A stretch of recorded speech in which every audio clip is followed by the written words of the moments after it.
ಎಲ್ಲರಿಗೂ ನಮಸ್ಕಾರ, ಶುಭೋದಯ. ಇದು ನನ್ನ ಡಿಜಿಟಲ್ ವಾಹಿನಿ. ನಾನು ಶೇಷಧರ್ ಭಟ್, ಸುದ್ದಿ ವಿಶ್ಲೇಷಣೆಗಾಗಿ ಸಿದ್ಧನಾಗಿದ್ದೀನಿ. ಎಸ್, ನನ್ನ ವಾಹಿನಿಯನ್ನು ಲೈಕ್ ಮಾಡಿ, ಸಬ್ಸ್ಕ್ರೈಬ್ ಮಾಡಿ, ಬೆಲ್ ಐಕಾನ್ನ ಪ್ರೆಸ್ ಮಾಡೋದಕ್ಕೆ ಮರಿಬೇಡಿ. ಹಾಗೆಯೇ ಸಾಧ್ಯ ಆದರೆ ಸಹಾಯ ಮಾಡಿ. ಸ್ವತಂತ್ರ ಪತ್ರಿಕೋದ್ಯಮಕ್ಕೆ ತಮ್ಮ ಕೃಪಾಶೀರ್ವಾದ ಬೆಂಬಲ ಇರಲಿ. ಎಸ್, ಈ ಬೆಳಗ್ಗೆ ಹಲವು ಸುದ್ದಿಗಳನ್ನು ನಾನು ನೋಡ್ತಾ ಇದ್ದೆ. ಯಾವುದ್ರ ಬಗ್ಗೆ ಮಾತನಾಡೋಣ, ಯಾವುದ್ರ ಬಗ್ಗೆ ಮಾತನಾಡೋದು ಬೇಡ. ಸೊ, ಒಂದು ಕಾಂಗ್ರೆಸ್ ಪಕ್ಷದ ಒಳ ರಾಜಕಾರಣ, ಆಂತರಿಕ ಬೇಗುದಿ. ಕೆಪಿಸಿಸಿ ಅಧ್ಯಕ್ಷರು ಉಪಮುಖ್ಯಮಂತ್ರಿಗಳಾಗಿರೋ ಡಿ.ಕೆ. ಶಿವಕುಮಾರ್ ಅವರು ವಿದೇಶ ಪ್ರವಾಸದಿಂದ ಇವತ್ತು ದೆಹಲಿಗೆ ಆಗಮಿಸಿದ್ದಾರೆ.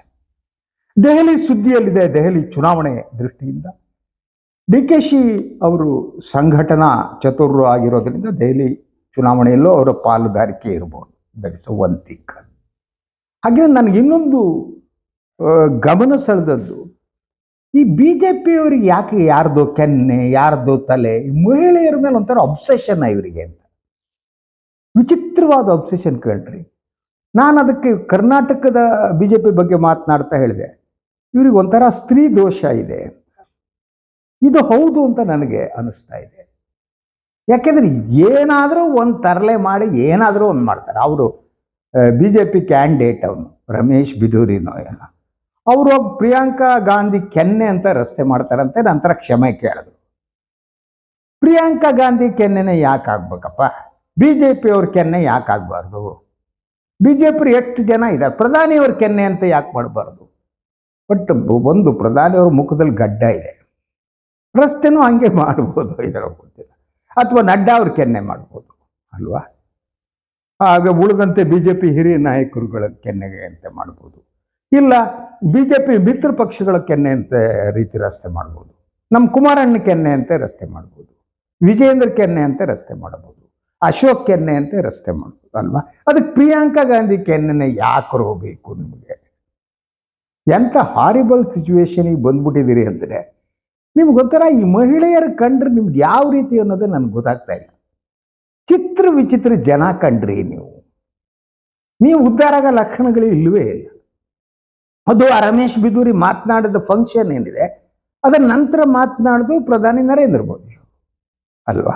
ಅಂಥ ಸಭೆಯಲ್ಲಿ ಹೋಗಿ ಇದನ್ನು ಮಾತಾಡ್ಬಿಟ್ಟು ಅಪ್ಪ ಅಪ್ಪ ಅದು ಇಲ್ಲ. ಅದು ಇನ್ನೊಂದು ಅಪ್ಪ ಅಮ್ಮನ ಬಗ್ಗೆ ಮಾತನಾಡೋದು. ಇದೇ ರಮೇಶ್ ಬಿದೂರಿ ಆಯಿತು, ಇದ್ರ ಬಗ್ಗೆ ಗಲಾಟೆ ಆಯಿತು, ಕ್ಷಮೆ ಕೇಳಿದ್ರು. ಕೇಳಿದ್ಮೇಲೆ ಇದಕ್ಕಿದ್ದಾಗೆ ಇನ್ನೊಂದು ಭಾಷಣ.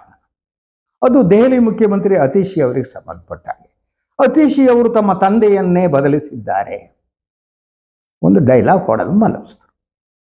ಅಲ್ಲ ರೀ, ತಂದೆ ಏನಿದ್ದಾರೆ ಅನ್ನೋದು ನಂಬಿಕೆ ಕಣ್ರಿ ಶಿವ. ಅಮ್ಮ ಅನ್ನೋದು ವಾಸ್ತವ, ತಂದೆ ಅನ್ನೋದು ನಂಬಿಕೆ. ಅಪ್ಪ ರಮೇಶ್ ಬಿದೂರಿ ಎಲ್ಲರದ್ದು ಅಷ್ಟೇ. ಅಮ್ಮ ಹೇಳ್ತಾಳೆ, ಇವು ನಿನ್ನ ಅಪ್ಪ ಕಣೋ ಅಂತ ನಾವು ಒಪ್ಕೋತೀವಿ ಅಲ್ವಾ? ರಮೇಶ್ ಬಿದೂರಿ ಆದರೂ ಅಷ್ಟೇ, ನರೇಂದ್ರ ಮೋದಿ ಆದರೂ ಅಷ್ಟೇ, ನಾನಾದರೂ ಅಷ್ಟೇ, ರಾಹುಲ್ ಗಾಂಧಿ ಆದರೂ ಅಷ್ಟೇ, ಯಾರಾದರೂ ಅಷ್ಟೇ. ಅಮ್ಮ ವಾಸ್ತವ, ಅಪ್ಪ ಅನ್ನೋ ನಂಬಿಕೆ. ಈ ಕಾಮನ್ ಸೆನ್ಸು ಇಲ್ವಲ್ಲ ಈ BJP ನನ್ನ ಮಕ್ಕಳಿಗೆ. ಇವರು ಸಾವಾಸ ಕಟ್ಕೊಂಡು ಸಾಕಾಗ್ಬಿಟ್ಟಿದೆ. ಹೋಗ್ಬಿಟ್ಟು ಅವರು ತಂದೆ ಬದಲಿಸಿದ್ರು, ತಾಯಿ ಬದಲಿಸಿದ್ರು, ಅವ್ರ ಹೆಸರು ಏನೋ ಬೇರೆ ಆಗಿತ್ತು. ಅತಿಶಿ ಮಾರ್ಲೇನೋ ಆಗಿತ್ತು. ಮಾರ್ಕ್ಸ್ ಮತ್ತು ಲೆನಿನ್ ಸೇರಿಸಿಟ್ಟು ಇಟ್ಟಿರ್ಬೋದಪ್ಪ. ನಿಮ್ದೇನೇ ಆ ಗಂಟು ಹೋಗೋದು? ಅವ್ರವ್ರ ಹೆಸರು ಇಟ್ಕೋತಾರೆ, ಅಪ್ಪ ಅಮ್ಮ ಇಡ್ತಾರಪ್ಪ. ಬೇರೆಯವ್ರ ಹೆಸರು ಮೇಲೆ, ಅವ್ರ ಜಾತಿ ಮೇಲೆ, ಕೋಮ್ ಮೇಲೆ ಬೆಂಕಿ ಹಚ್ಚಿ ಸಾಯಿಸ್ತೀರಲ್ರೋ ಈ ದೇಶನ. ಎಟ್ಲೀಸ್ಟ್ ಕಾಮನ್ ಸೆನ್ಸ್ ಉಗಿಯೋದು ಬೇಡವಾ? ಆ ರಮೇಶ್ ಬಿದೂರಿಗೆ ಯಾರಾದ್ರೂ ಉಗಿಯೋದು ಬೇಡವೇನ್ರಿ BJPಯವರು? ಹಾಳ ಹೋಗ್ಲಿ ಬಿಡಿ. ಈಗ ನಾನು ಮಾತನಾಡ್ತಾ ಇರೋದು ಒಂದು ಬಹಳ ಮಹತ್ವದ ಸುದ್ದಿ ಬಗ್ಗೆ.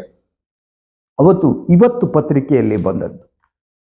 ಸೊ ಈ ಸುದ್ದಿ ನೋಡಿದಾಗ ನನಗೆ ಅನಿಸ್ತು ಏನು ಅಂದರೆ, ಅದೇ ಯಥಾ ಪ್ರಕಾರ ಈ BJPಯವರು ನೀವು ವಕ್ಫ್ ಫಾಸ್ಟ್ ಬಗ್ಗೆ ಇಷ್ಟೆಲ್ಲ ಗಲಾಟೆ ಹೊಡೆದ್ಬಿಟ್ಟು ಇನ್ನೊಂದು ಮಾಡಿಬಿಟ್ಟು ಮತ್ತೊಂದು ಮಾಡಿಬಿಟ್ಟು ಎಲ್ಲ ಮಾಡ್ತಾ ಇದ್ದೀರಲ್ಲಪ್ಪ. ಈಗಿರೋ ಪ್ರಶ್ನೆ, ದೇವಾಲಯಗಳ ಆಸ್ತಿ ಕಬಳಿಕೆಗೆ ನೀವು ಏನು ಮಾಡಿದ್ದೀರಿ ಅಂತ. This is the most important question. ಯಾಕೆಂದ್ರೆ ಇವತ್ತು ಬಂದ ಒಂದು ವರದಿ, ಕಾಂಗ್ರೆಸ್ ಸರ್ಕಾರ ಅಧಿಕಾರಕ್ಕೆ ಬಂದ ಮೇಲೆ ರಾಮಲಿಂಗಾರೆಡ್ಡಿ ಅವರು ಮುಜರಾಯಿ ಸಚಿವರಾಗಿದ್ದು ಗೊತ್ತಿದೆ. We should appreciate Ramalinga Reddy. ಅವ್ರು ಕೆಲಸ ಮಾಡ್ತಾ ಇರೋದಕ್ಕೆ ನಾವು ಅಪ್ರಿಸಿಯೇಟ್ ಮಾಡ್ಬೇಕು. ಯಾಕಂದ್ರೆ ಮುಜರಾಯಿ ಖಾತೆಯನ್ನ ಬಹಳಷ್ಟು ರಾಜಕಾರಣಿಗಳು ಒಪ್ಪದೇ ಇಲ್ಲ ಗೊತ್ತಾ. ಮುಜರಾಯಿ ಸಚಿವರಾದವರು ಮಂತ್ರಿ ಸ್ಥಾನ ಕಳ್ಕೊಬಿಡ್ತಾರೆ. ಒಂದು ಅಂಥ ಒಂದು ಮೂಢನಂಬಿಕೆ ಈ ದೇಶದಲ್ಲಿತ್ತು. ಭಾಳ ಜನ ಅಯ್ಯೋ ಮುಜರಾಯಿನ ಬೇಡಪ್ಪ, ಈ ದೇವರ ಸಾಹಸ ಬೇಡ ಅಂತಿದ್ರು. ಇಂಥದ್ರಲ್ಲಿ ಪಾಪ ರಾಮಲಿಂಗಾರೆಡ್ಡಿ ಅವರಿಗೆ ಸಾರಿಗೆ ಜೊತೆಗೆ ಮುಜರಾಯಿ ಕೊಟ್ಟು is doing something, will have to appreciate. ಅದು ಏನು ಅಂದರೆ, ಈ ವರದಿ ಪ್ರಕಾರ ಯು ಸಿ ದಟ್ ಮುಜರಾಯಿ ದೇವಾಲಯಕ್ಕೆ ಸಂಬಂಧಿಸಿದಂಥ ಸುಮಾರು 11,499 ಎಕರೆ ಜಮೀನೇನಿದ್ದಾರೆ ಅದರ ಇಂಡೀಕರಣ ಮಾಡಿದ್ದಾರೆ ಅವರು.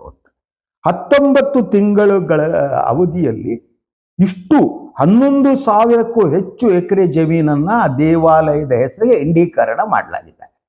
ಇಂಡೀಕರಣ ಅಂದರೆ ಏನು ಅಂದರೆ, ಆ ಆಸ್ತಿಯನ್ನ ದೇವರ ಹೆಸರಿಗೆ ದೃಢೀಕರಿಸುವುದು. ಅಪ್ರಿಸಿಯೇಟ್ ಮಾಡ್ರಿ ಅದಕ್ಕಾದರೂ ಕನಿಷ್ಠ. ಯಾಕೆ ಅಂತಂದರೆ, ಬಹುತೇಕ ಸಂದರ್ಭದಲ್ಲಿ ಏನು ಅಂದರೆ, ಈ ದೇವಸ್ಥಾನಗಳ ಆಡಳಿತಕ್ಕೆ ಒಂದು ಟ್ರಸ್ಟ್ ಅಂತ ಮಾಡ್ಕೊಂಡಿರ್ತಾರೆ. ಇಂಡಿವಿಜುವಲ್ ಆಗಿ ಆ ದೇವಸ್ಥಾನದ ಆಸ್ತಿ ಹೊಡೆಯೋದು ಅಥವಾ ವೈಯಕ್ತಿಕವಾಗಿ ಇಟ್ಕೊಂಡಿರೋದು. ವೈಯಕ್ತಿಕ ದೇವಸ್ಥಾನದ ಆಸ್ತಿಯನ್ನು ವೈಯಕ್ತಿಕವಾಗಿ ಇಟ್ಕೊಂಡಿರುವುದು. ಸೊ ಇದನ್ನು ತಪ್ಪಿಸುವುದಕ್ಕಾಗಿ ರಾಮಲಿಂಗಾರೆಡ್ಡಿಯವರು ಪೂರ್ಣ ಪರಿಶೀಲನೆಗಳನ್ನ ನಡೆಸಿ, ದೇವಸ್ಥಾನದ ಆಸ್ತಿ ಜಮೀನುಗಳನ್ನ ಪರಿಶೀಲನೆ ನಡೆಸಿಬಿಟ್ಟು ಅವರು ಈ ಒಂದು ಇಂಡೀಕರಣ ಇದನ್ನ ಮಾಡಿದ್ದಾರೆ. ಅದ್ರ ಬಗ್ಗೆ ಅವರು ಹೇಳಿದ ವರದಿ ಕೂಡ ಇವತ್ತು ಬಂದಿದೆ. ನಾನು ಮುಜರಾಯಿ ಸಚಿವನಾದ ಬಳಿಕ ದೇವಸ್ಥಾನ ಆಸ್ತಿಗಳ ದಾಖಲೆ ಮಾಹಿತಿ ಪರಿಶೀಲಿಸಿದ್ದೆ. ನಿರ್ವಹಣೆ ಸಮರ್ಪಕವಾಗಿಲ್ಲ ಎಂಬುದು ಗಮನಕ್ಕೆ ಬರುತ್ತಿದ್ದಂತೆ ಕಂದಾಯ ಇಲಾಖೆಯ ಹಿರಿಯ ಅಧಿಕಾರಿಗಳ ಜೊತೆ ಸಭೆ ನಡೆಸಿ ಪಹಣಿ ಇಂಡೀಕರಣ ಪ್ರಕ್ರಿಯೆ ಆರಂಭಿಸಲು ಸೂಚಿಸಿದ್ದೆ.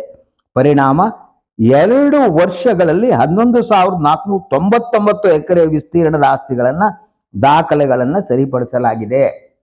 ಎಪ್ರಿಸಿಯೇಟ್ ಮಾಡಾರಪ್ಪ ಶಿವ ನಮ್ಮ ದೇವಸ್ಥಾನದ್ದು. ಸೊ ಈಗ ವಕ್ಫ್ ಸಂಬಂಧಪಟ್ಟಾಗಿ ಎಸ್ ಐ ಅಗ್ರಿ, ವಕ್ಫ್ ಸಂಬಂಧಪಟ್ಟಾಗ ಯಾರ್ಯಾರಿಗೋ ನೋಟಿಸ್ ಕೊಡೋದು ಇನ್ನೊಂದು ಮಾಡೋದು ಮಾಡಿಕೊಡೋದು ಅಂತ ನಂಬಿದವ್ನು ನಾನು. Yes, should not do it. ನಾನು ಹೇಳಿದ್ದೀನಿ ಅಂತ, ಯಾವ್ದಾವುದೋ ವಕ್ಫ್ ಆಸ್ತಿ ನಮ್ಮದು ಅನ್ನೋದು ಮಾಡಿಕೊಡೋದು. ಅದರಂತೆ ದೇವಸ್ಥಾನದ ಆಸ್ತಿಗಳನ್ನ ಖಾಸಗಿಯವ್ರು ನುಂಗ್ಕೊಂಡು ಹೋದರೆ ಅದನ್ನು ನಿಮ್ಮ ಪಂಚೇಂದ್ರಿಯಗಳನ್ನು ಮುಚ್ಚಿಗಡೆ ಕೂತ್ಕೊಬಿಡ್ತೀರಿ, ಮಾತನಾಡಲ್ಪ. ಯಾಕಪ್ಪ ಶಿವ? ಯಾಕೆ ಅಂದರೆ, ಈ ದೇವಸ್ಥಾನಗಳನ್ನು ಆಸ್ತಿಗಳನ್ನ ಯಾರು ಕಬಳಸಕ್ಕೆ ಟ್ರೈ ಮಾಡ್ತಾರೋ ಅವ್ರು ಭಾಳಷ್ಟು ಜನ ನಿಮ್ಮ ಪಕ್ಷದ ಬೆಂಬಲಿಗರು ಇರಬೇಕು. ಯಾಕಂದರೆ ದೇವರೆಲ್ಲ ನಿಮಗೆ ಸಂಬಂಧಪಟ್ಟಿದ್ದಲ್ವಾ. ದೇವರು, ದೇವಸ್ಥಾನ, ಮುಜರಾಯಿ ಇದೆಲ್ಲ ತಮಗೆ ಸಂಬಂಧಪಟ್ಟಿರೋದ್ರಿಂದ ನೀವು ನಿಮ್ಮ ಪಾರ್ಟಿ ಕಾರ್ಯಕರ್ತರು ಇನ್ನೊಂದು ಆಗಿರ್ಬೋದು ಅಂತಾರೂ ನನಗನ್ಸುತ್ತೆ. ಆ ಕಾರಣಕ್ಕೆ ನೀವು ಮಾತನಾಡೋಕ್ಕಾಗಲ್ಲ. ಆದರೆ ಇದ್ರ ಕೆಲವು ಅಂಕಿಅಂಶಗಳು ಏನಿವೆ ಇದನ್ನು ನಾನು ಪರಿಶೀಲಿಸ್ತಾ ಇದ್ದೆ. ಸೊ ರಾಜ್ಯದಲ್ಲಿ ಒಟ್ಟು 1,86,000 ದೇವಾಲಯಗಳಿವೆ. ಎಷ್ಟು ಹೇಳಿ? 1,86,000 ದೇವಾಲಯಗಳು ಇಲ್ಲಿವೆ, ಕರ್ನಾಟಕದಲ್ಲಿವೆ. ಅದರಲ್ಲಿ 34,564 ದೇವಾಲಯಗಳೇನಿವೆ ಅದು ಮುಜರಾಯಿ ದೇವಾಲಯಗಳು. ಈಗ ರಾಮಲಿಂಗಾರೆಡ್ಡಿ ಅವರು ಈ ಮುಜರಾಯಿ ದೇವಾಲಯಗಳ ಆಸ್ತಿ ಏನಿದೆ ಆ ಆಸ್ತಿಗೆ ಸಂಬಂಧಪಟ್ಟ ಹಾಗೆ ಇಂಡೀಕರಣವನ್ನು ಪ್ರಾರಂಭ ಮಾಡಿದ್ದು. ಇನ್ನು ಉಳಿದಂತೆ ಈ ಖಾಸಗಿ ದೇವಸ್ಥಾನಗಳು ಅದು ಯಾರ್ಯಾರ ದೇವಸ್ಥಾನದ ಹೆಸರಿನಲ್ಲಿ ಹೊಡೆದಿದ್ದಾರೋ ಗೊತ್ತಿಲ್ಲ. ಈ ಒಂದು 34,564 ಮುಜರಾಯಿ ದೇವಸ್ಥಾನಗಳಲ್ಲಿ 205 ಎ ವರ್ಗದ ದೇವಾಲಯಗಳು. ಅಂದರೆ ನಮ್ಮಲ್ಲಿ ದೇವಾಲಯಗಳಲ್ಲಿ 3 ವರ್ಗ ಇದೆ: ಎ ವರ್ಗ, ಬಿ ವರ್ಗ, ಡಿ ವರ್ಗ, ಸಿ ವರ್ಗ ಅಂತ. ಅದು ದೇವಾಲಯಕ್ಕೆ ಬರುವ ಒಟ್ಟು ಆದಾಯದ ಮೇಲೆ ಈ ವರ್ಗೀಕರಣವನ್ನು ಮಾಡಲಾಗುತ್ತೆ. ಸೊ 205 ಎ ವರ್ಗದ ದೇವಾಲಯಗಳಿವೆ, 193 ಬಿ ವರ್ಗದ ದೇವಾಲಯಗಳಿವೆ, ಹಾಗೇನೆ 34,166 ಸಿ ವರ್ಗದ ದೇವಾಲಯಗಳಿವೆ. ಸೊ ಈ ದೇವಾಲಯಗಳೇನಿವೆ, ಈ ಮುಜರಾಯಿ ಇಲಾಖೆಯ ದೇವಾಲಯಗಳೇನಿವೆ, ಅದರ ನಿರ್ವಹಣೆಗೆ ಸಂಬಂಧಪಟ್ಟಾಗೆ ಮುಜರಾಯಿ ಇಲಾಖೆ ಅದರ ಮೇಲೆ ಒಂದು ದೇಖರೇಖ್ ನಡೆಸುತ್ತೆ ಅಲ್ವಾ. ಅದರ ಆಸ್ತಿಗಳದ್ದೇನಿದೆ ಅದು ಇನ್ನೊಂದು ವಿಚಾರ. ಅದು ಆಸ್ತಿಗಳಲ್ಲಿ ಬಹಳಷ್ಟು ಆಸ್ತಿಗಳನ್ನು ಕಬಳಿಸುವಂಥ ಯತ್ನಗಳು ನಡೆದಿದೆ. ನಾನು ಸುಮ್ಮನೆ ನೋಡ್ತಾ ಇದ್ದೆ. ಹಾಗಿದ್ರೆ ನಮ್ಮಲ್ಲಿ 1,86,000 ದೇವಾಲಯ. ನಾನು ಖುಷಿ ಆಯಿತು. ನಮ್ಮ ಕರ್ನಾಟಕದ ಜನ ಮಹಾದೈವ ಭಕ್ತರು ಕಂಡ್ರೆ 1,00,000 ದೇವಾಲಯ ಇದೆ. ಇನ್ನೂ ಹೊಸ್ದಾಗಿ ನಾವು ದೇವಾಲಯವನ್ನು ಕಟ್ತೀವಿ. ಮತ್ತು ಯಾವ್ದಾದ್ರು ಮಸೀದಿಗೆ ಇದ್ರೆ ನಾವು ಮುಂದೆ ಕೆಡಗೊಟ್ಟು ಅಲ್ಲಿ ಮತ್ತೆ ದೇವಸ್ಥಾನ ಕಟ್ಟಕ್ಕೆ ಟ್ರೈ ಮಾಡಿದ್ವಿ. ಹಾಗಿದ್ರೆ ಕರ್ನಾಟಕದಲ್ಲಿ ಎಷ್ಟು ಮಸೀದಿಗಳಿವೆ ಅನ್ನೋ ಕುತೂಹಲ ಮೂಡ್ತಾರೆ. ಸಿಂಪಲ್ ಆಗಿ ಡೆಮೊಕ್ರೆಟಿಕ್ ಕಂಟ್ರಿ ಅಂತ ನಾವು ನಂಬ್ತೀವಿ ಅಲ್ವಾ ಈ ದೇಶನ, ಎಷ್ಟಿರ್ಬೋದು? ಓಕೆ, ನಮ್ಮ ರಾಜ್ಯದ ಜನಸಂಖ್ಯೆಯಲ್ಲಿ ಮುಸ್ಲಿಮರದು ಪ್ರತಿಶತ 14ರಷ್ಟು ಹತ್ತನೇ ಮುಸ್ಲಿಂ ಜನಸಂಖ್ಯೆ ಇದೆ. ಅಂದರೆ ಪ್ರತಿಶತ 14ರಷ್ಟು ಆದ್ರೂ ಮಸೀದಿ ಇದೆಯಾಗಿದ್ದರೆ ಕುತೂಹಲಕ್ಕೆ ಅಷ್ಟೇ, ನನಗೆ ಇನ್ನೇನಿಲ್ಲ. ಅದನ್ನು ನೋಡಿದಾಗ ಕರ್ನಾಟಕದಲ್ಲಿ ಒಟ್ಟು ಇರುವ ಮಸೀದಿಗಳ ಸಂಖ್ಯೆ 2687 ಮಾತ್ರ. ಎಷ್ಟು ಹೇಳಿ? 2687 ಮಸೀದಿಗಳಿವೆ. ಆದರೆ ನಮ್ಮ ದೇವಾಲಯಗಳು 1,86,000 ಇವೆ. ಈ 2687 ಮಸೀದಿಗಳಲ್ಲೂ ಕೂಡ ನೀವು ಹಿಂದೂ ದೇವಾಲಯ ಹುಡುಕಕ್ಕೆ ಹೊರಟಿದ್ದೀರಿ ಅಂತಂದರೆ ಏನು ಸಾಯಣ ತಮ್ಮ, ನನಗೆ ಅರ್ಥ ಆಗಲ್ಲ. ಈ 1,86,000 ದೇವಾಲಯಗಳು ಉಳಿಸ್ಕೋಬೇಕಲ್ವ ನಾವು? ಏನು ಮಾಡಿದ್ದೀವಿ? ಉಳಿಸ್ಕೊಂಡಿದ್ದೀವ? ಬಹಳಷ್ಟು ಸಂದರ್ಭದಲ್ಲಿ ನನಗೆ ಶಾಕಿಂಗ್ ಆಗುತ್ತೆ ನಿಮಗೆ. ನಾನು ಈ ಹಳೆ ಪುರಾತತ್ವ ಇಲಾಖೆಗೆ ಸೇರಿದಂಥ ದೇವಸ್ಥಾನಗಳೆಲ್ಲ ನೋಡಿ ಸಂತೋಷ ಪಟ್ಟಿದ್ದೆ. ನನಗೆ ಭಾಳ ಖುಷಿ ಕೊಡುವಂಥದ್ದು ದೇವಸ್ಥಾನದ ವಾಸ್ತುಶಿಲ್ಪ ಇದೆಯಲ್ಲ, ಅದ್ಭುತವಾದದ್ದು, ಅದ್ಭುತ ಅದು. ಸೊ ಇಂತಹ ವಾಸ್ತುಶಿಲ್ಪಕ್ಕೆ ಹೆಸರಾದ ದೇವಸ್ಥಾನಗಳೇನಿವೆ, ಈಗ ಬೇಲೂರಿನ ಚೆನ್ನಕೇಶವ ದೇವಸ್ಥಾನ ಇರ್ಬೋದು, ಸೊ ಅದರಂತೆ ನಮ್ಮ ಬಾದಾಮಿಯಲ್ಲಿರುವಂಥದ್ದು ಇರ್ಬೋದು, ನಮ್ಮ ಬನವಾಸಿಯಲ್ಲಿರುವಂತಹದ್ದು. ಇಂತಹ ದೇವಸ್ಥಾನಗಳೇನಿವೆ ಅದಕ್ಕೆ ನಿರ್ವಹಣೆನೇ ಇಲ್ಲ, ಪೂಜೆನೇ ಇಲ್ಲ ಅದಕ್ಕೆ. ದೇವಸ್ಥಾನಗಳು ಹಾಗೆ ನೀವು ಅದಕ್ಕೆ ಪೂಜೆಗೆ ಯಾಕೆ ವ್ಯವಸ್ಥೆ ಮಾಡಲ್ಲ? ಪುರಾತತ್ವ ಇಲಾಖೆಗೆ ಸೇರಿರಲಿ, ಎಲ್ಲೇ ಸೇರಿರಲಿ, ಪುರಾತನ ದೇವಸ್ಥಾನಗಳು ವಾಸ್ತುಶಿಲ್ಪದ್ದು ಅಲ್ಲಿ ಪೂಜಾ ವ್ಯವಸ್ಥೆ ಮಾಡೋದಕ್ಕೆ ಏನು ತೊಂದರೆ ಇದೆ ಅನ್ನೋ ಪ್ರಶ್ನೆ ನನಗೆ ಕಾಡುತ್ತೆ. ನನಗೆ ಗೊತ್ತಿಲ್ಲ, ಇದು ಉತ್ತರ ನನಗೆ ಗೊತ್ತಿಲ್ಲ, ಐ ಡೋಂಟ್ ನೋ. ಬಟ್ ಬಹಳಷ್ಟು ಸಂದರ್ಭದಲ್ಲಿ ನಾನು ನೋಡಿದಾಗ ಆ ದೇವಸ್ಥಾನಗ ಹಾಳು ಬಿದ್ದಿದ್ದನ್ನು ನೋಡಿ ನಾವು ಹಾಳು ಹಂಪೆ ಅಂತೀವಿ. ಹಾಗೆ ದೇವಾಲಯಗಳು ಇರೋದೆಲ್ಲ ಹಾಳು ಬಿದ್ದುಬಿಟ್ಟಿವೆ, ಅದನ್ನು ನಿರ್ವಹಣೆ ಮಾಡಲ್ಲ. ಅದ್ರ ಜೊತೆ ಕೆಲವು ದೇವಸ್ಥಾನಗಳು ರಾಜ ಮಹಾರಾಜರ ಕಾಲಗಳಲ್ಲಿ ಎಲ್ಲೋ ಕೋಟೆ ಕೊತ್ತಲಗಳಲ್ಲಿ ಅಲ್ಲಿ ಇಲ್ಲಿದ್ದ ದೇವಾಲಯಗಳು ಹಾಳು ಬಿದ್ದಿವೆ. ಅದನ್ನು ಉಳಿಸಿಕೊಳ್ಳುವುದು ಹೇಗೆ? ಕೆಲವು ಹಳೆಯ ದೇವಸ್ಥಾನಗಳು ಉರುಳಿ ಬೀಳುವ ಸ್ಥಿತಿಯಲ್ಲಿವೆ. ಅಲ್ಲಿನ ಕಲ್ಲುಗಳು ಶಿಥಿಲಗೊಂಡಿವೆ, ಯಾರ ತಲೆ ಮೇಲೆ ಯಾವಾಗ ಬೀಳ್ತಾ ಇರ್ಬೋದು ಅಂತ ನೂರಾರು ದೇವಾಲಯಗಳಿವೆ ಅಲ್ವಾ? ಇದು ಎಲ್ಲ ಕೂಡ ಈ ಲೆಕ್ಕದಲ್ಲಿ ಸೇರಿದೆಯೋ ಗೊತ್ತಿಲ್ಲ ನನಗೆ, ಅದು ಡೌಟ್ ನನಗೆ. ಈ 1,86,000 ದೇವಾಲಯಗಳು ಅಂತ ಸರ್ಕಾರದ ಲೆಕ್ಕ ಏನಿದೆ, ಇದು ಈ ಲೆಕ್ಕದಲ್ಲಿ ಈ ದೇವಸ್ಥಾನಗಳು, ಪುರಾತನ ದೇವಸ್ಥಾನಗಳು, ಪುರಾತತ್ವ ಇಲಾಖೆ ಸೇರಿದ ದೇವಸ್ಥಾನಗಳು ಬಹುಮಟ್ಟಿಗೆ ನನಗನ್ಸುವಾಗಿ ಸೇರಿಲ್ಲ ಅಂಥದ್ದು ರಾಜ್ಯಾದ್ಯಂತ ಇವೆ. ಅದರ ನಿರ್ವಹಣೆ ಇಲ್ಲ. ಅದ್ರ ಬಗ್ಗೆ ಯಾಕೆ ಹೋರಾಟ ಮಾಡಲ್ಲ? ಈ ದೇವಾಲಯಗಳನ್ನು ಉಳಿಸಿಕೊಂಡು ಬರುವಂಥದ್ದು ಒಂದು 2 ಬಹಳ ಮುಖ್ಯವಾದ ಅಂಶಗಳಿವೆ, ತಮ್ಮ ಗಮನಕ್ಕೆ ತರಬೇಕು ಅಂತ ಅನ್ಸುತ್ತೆ ನನಗೆ. ಒಂದು, ಈ ದೇವಾಲಯಗಳನ್ನು ಉಳಿಸಿಕೊಳ್ಳುವಂಥದ್ದು, ಅದನ್ನು ನಿರ್ವಹಣೆ ಮಾಡುವಂಥದ್ದು. ಹಾಗೇನೆ ಈ ಎಲ್ಲ ದೇವಾಲಯಗಳಲ್ಲಿ ಪೂಜೆಯ ವ್ಯವಸ್ಥೆ ಮಾಡುವಂಥದ್ದು, ಅದು ಯಾವುದೇ ಇಲಾಖೆಗೆ ಸೇರಿರಲಿ, ಪುರಾತತ್ವ ಇಲಾಖೆಯಲ್ಲಿ ಇನ್ನೊಬ್ಬರು ಇರಲಿ, ಮತ್ತೊಂದಿರಲಿ, ಆ ದೇವಾಲಯಗಳಲ್ಲಿ ಪೂಜೆ ನಡೆಸುವಂಥ ವ್ಯವಸ್ಥೆ ಮಾಡಲೇಬೇಕು. That is a second thing. Third thing, ಈ ದೇವಸ್ಥಾನಗಳಿಗೆ ಸೇರಿದ ಆಸ್ತಿಯನ್ನ ಖಾಸಗಿಯವರು ನುಂಗದಂತೆ ತಡೆಯಬೇಕಾಗಿದೆ. ದೇವರ ಹೆಸರಿನಲ್ಲಿ ಆ ಆಸ್ತಿಯನ್ನ ನುಂಗಿ ನೀರು ಕುಡಿದು ವೈಯಕ್ತಿಕ ಆಸ್ತಿಯಾಗಿ ಪರಿವರ್ತಿಸ್ಕೊಳ್ಳೋದು. ಬಹಳಷ್ಟು ಜನ ಇದನ್ನ ಮಾಡಿದವರಿದ್ದಾರೆ. ಈ ಪುರಾತತ್ವ ಇಲಾಖೆಗೆ ಆಗಲಿ ಅಥವಾ ಇನ್ಯಾವುದೇ ಇಲಾಖೆಗೆ ಸೇರದಿರುವ ಖಾಸಗಿ ದೇವಸ್ಥಾನಗಳು ಕೂಡ ಇದೆ. ಅವರು ಖಾಸಗಿ ದೇವಸ್ಥಾನವನ್ನಾಗಿ ಮಾಡಿಬಿಟ್ಟು ಭೂಮಿಲಿ ಹೊಡೆಯೋದಕ್ಕೆ, ಜಮೀನು ಹೊಡೆಯೋದಕ್ಕೆ ಭಾಳಷ್ಟು ಜನ ಯತ್ನ ಮಾಡೋದು. ಒಂದು ದೇವಸ್ಥಾನ ಮಾಡಿಬಿಡೋದು, ಅದಕ್ಕೆ ಆಸ್ತಿಗಾಗಿ ಯಾರೋ ಹತ್ರ ದಾನನೋ ಇನ್ನೊಂದು ರೂಪದಲ್ಲಿ ತಗೊಳ್ಳೋದು, ಅದನ್ನ ವೈಯಕ್ತಿಕ ಆಸ್ತಿಯನ್ನಾಗಿ ಬದಲಿಸೋದು, ನುಂಗ್ ನೀರು ಕುಡಿಯೋದು. ಈ ವ್ಯವಸ್ಥೆಗಳಿಗೆ ನಿಯಂತ್ರಣ ಮಾಡಬೇಕು. That is important.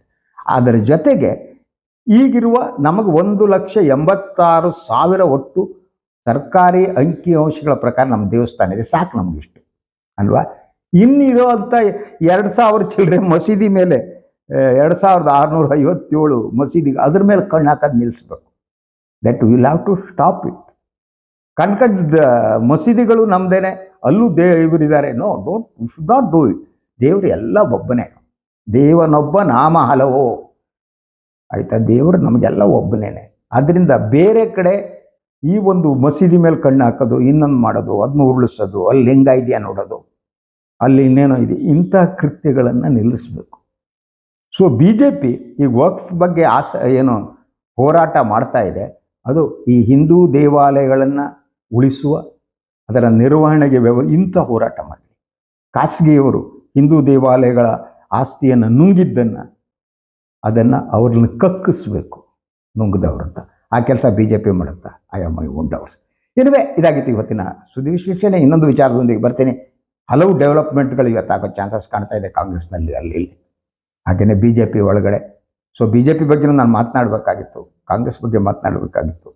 ನಮ್ಮ ಕುಮಾರಣ್ಣವರು ಬಂದಿದ್ದಾರೆ, ಅವ್ರ ಬಗ್ಗೆ ನಾನು ಮಾತನಾಡಬೇಕಿತ್ತು. ಇನ್ನೂ ಹಲವು ವಿಚಾರಗಳಿವೆ, ಅದರೆಲ್ಲರ ಬಗ್ಗೆ ಮಾತನಾಡ್ತೀನಿ. ಅಲ್ಲಿವರೆಗೆ BJPಯವರು ಯಾರ ಕೆನ್ನೆಯ ಹಾಗೆ ಯಾವ ರಸ್ತೆ ಮಾಡ್ತಾರೆ ಅಂತ ಸ್ವಲ್ಪ ಕಾಯ್ತಾ ಇರಿ. ನಿಮ್ಮ ಮನೆ ಹೆಣ್ಮಕ್ಳ ಕೆನ್ನೆಗಳನ್ನು ನೋಡ್ಬಿಟ್ಟು ಈ ಕೆನ್ನೆನೂ ರಸ್ತೆ ಮಾಡ್ತೀನಿ ಅಂತ ಕೆನ್ನೆಗೆ ಬಂದು ಕೈ ಹಾಕಿದ್ರೆ ನನ್ನ ಮಕ್ಕಳು. ಏನಿವೆ ಇದೆ, ಇನ್ನೊಮ್ಮೆ ಮತ್ತೆ ತಮ್ಮನ್ನು ಭೇಟಿ ಮಾಡ್ತೀನಿ. ಎಲ್ಲರೂ ಒಳ್ಳೆಯದಾಗಲಿ. ಇವತ್ತಿನ ದಿನ ನನ್ನ ವಾಹಿನಿ ಲೈಕ್ ಮಾಡಿ, ಸಬ್ಸ್ಕ್ರೈಬ್ ಮಾಡಿ, ಬೆಲ್ ಐಕಾನ್ ಪ್ರೆಸ್ ಮಾಡೋದಕ್ಕೆ ಬರಬೇಡಿ. ಹಾಗೆ ಸಾಧ್ಯ ಆದರೆ ಸಹಾಯ ಮಾಡಿ. ಎಲ್ಲರಿಗೂ ಕೂಡ ಶುಭ ದಿನ. ನಮಸ್ಕಾರ.